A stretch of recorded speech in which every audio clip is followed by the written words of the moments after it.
What's going on, everyone? It is Monday, July 28th, and it was day 5 of 49ers training camp. It was also the first day of pads, so really happy day, exciting day for all of us, and I'm sure the players as well. The energy definitely matched the occasion. And we also got good news to start the day, at least for Brock Purdy and his wife Jenna, because they said they welcomed a new baby girl into the world.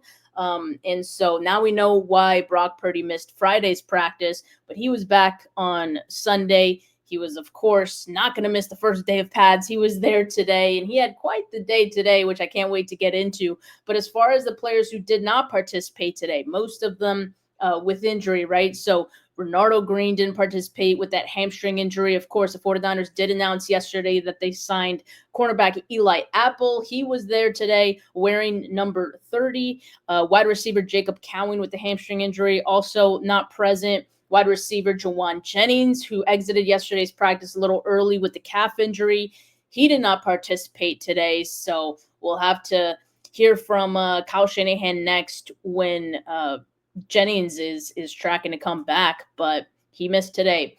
Taron Jackson, the defensive lineman who went down with the scary neck injury yesterday, he missed today's practice, of course, and another defensive lineman, Jordan Elliott, also missed today's practice. We don't know what for. There hadn't been any word on a potential injury for Elliott, but we'll have to wait for Kyle Shanahan as well to get the next update on Jordan Elliott.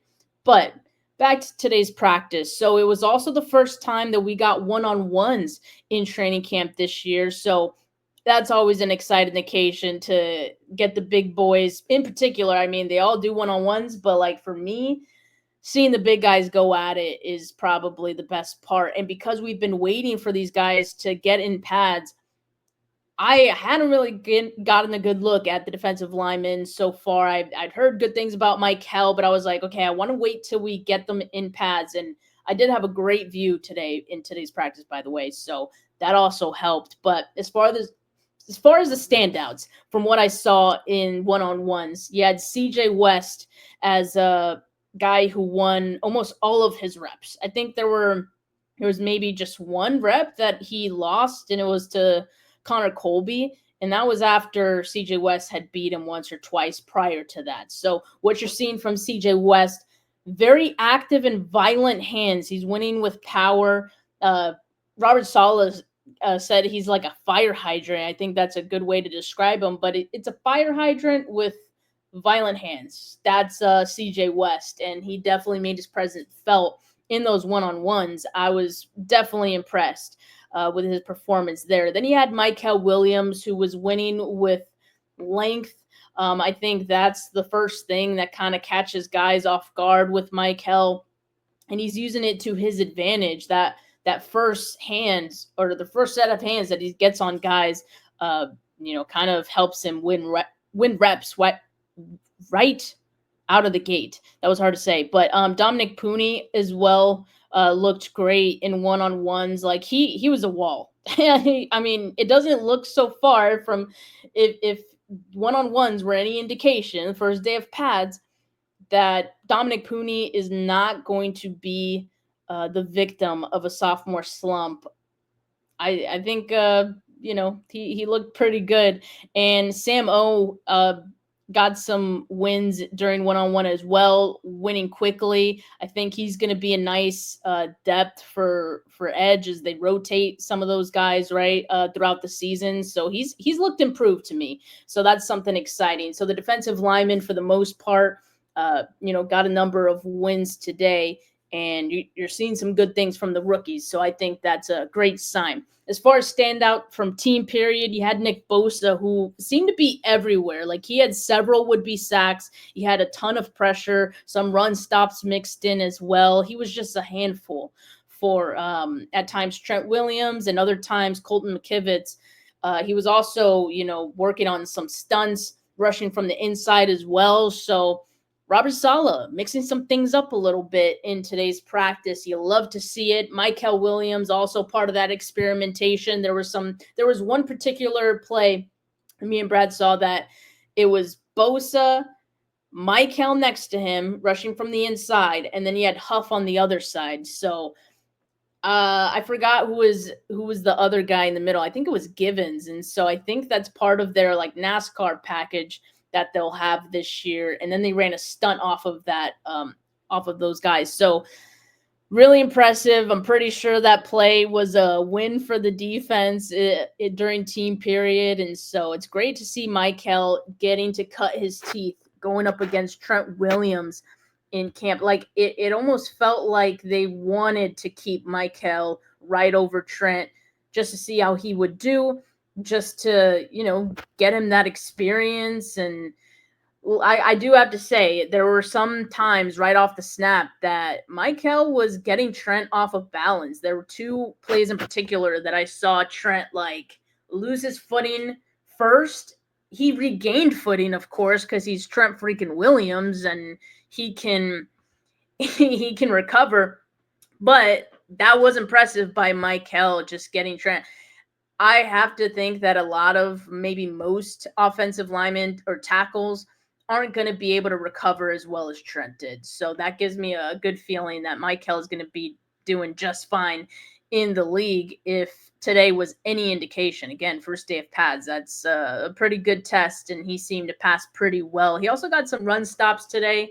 And as I've been saying, the run defense looks much improved. D Winters, for one, got in on the action quite a bit when it came to the run defense. He was flying all over the place. He also had an interception today. Right place, right time. I'll talk more about that in a bit. Brock Purdy, I thought, had a pretty good day. Really good day, actually. So the throws that he did complete, there were a number of high-level throws that he made today.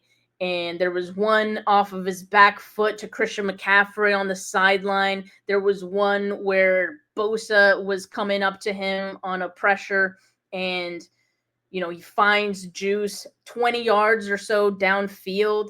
And he throws it right where only Juice can get it. That was impressive. There were just a number of plays that I saw where when he wasn't getting pressured and he had a clean pocket, but at times even when he did have some pressure in his face, like he was getting the ball out and making some high level tough throws. There was another one with Fred Warner, arms extended. He gets it right over Fred Warner. I believe that ball ended up going to Ricky Pearsall. So just a lot of good plays. Mac Jones continues to be consistent. Like he looks good. He throws with a lot of touch, especially like on throws kind of outside the numbers or around the numbers. So I think that's Mac's best throw is kind of those like teardrop, drop it over the bucket kind of throws in that general area. And so it's nice to see he's been stacking his days, and I feel really confident about where Mac is at and where this team is going to go with him. So there were a number of plays of the day or nominees for plays of the day. As far as Brock Purdy or offensive play of the day, I'm going to say it would be the Purdy throw over Mykel Williams on a naked boot. He hit George Kittle for the throw, and Kittle probably takes that one to the house. I mean, he was fighting off some DBs. Of course, there aren't any real tackles during this time, but I still think Kittle would have fought those guys off in a regular game situation as well. So that was a nice play from both of those guys. That would probably be my offensive play of the day. As far as the defensive play of the day, there were two really good things that happened here. So for one, there was a would-be sack from Nick Bosa coming from the inside.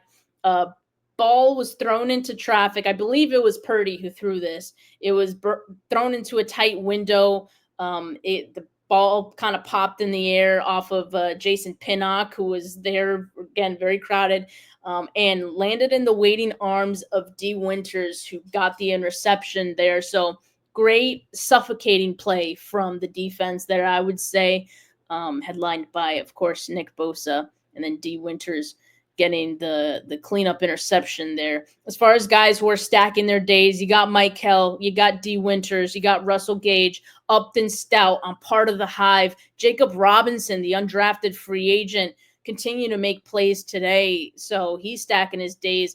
Dallas Flowers, a depth guy, right? Unassuming depth guy when they signed him, but he's made some nice plays. And as far as other guys on the cornerback depth chart, like Darrell Luter, if Dallas Flowers, Jacob Robinson, if they continue to make plays, it might be hard to, think about keeping Luter on this team once 53-man cuts come around. But hey, the good thing is for players like that, there's still some time to get it going. But as of right now, those are the guys that are stacking days. And like I said, a lot of standouts today. A great day of practice. It was long session, high energy. You'll love to see it. Yeah, can't wait for bully ball tomorrow. Peace.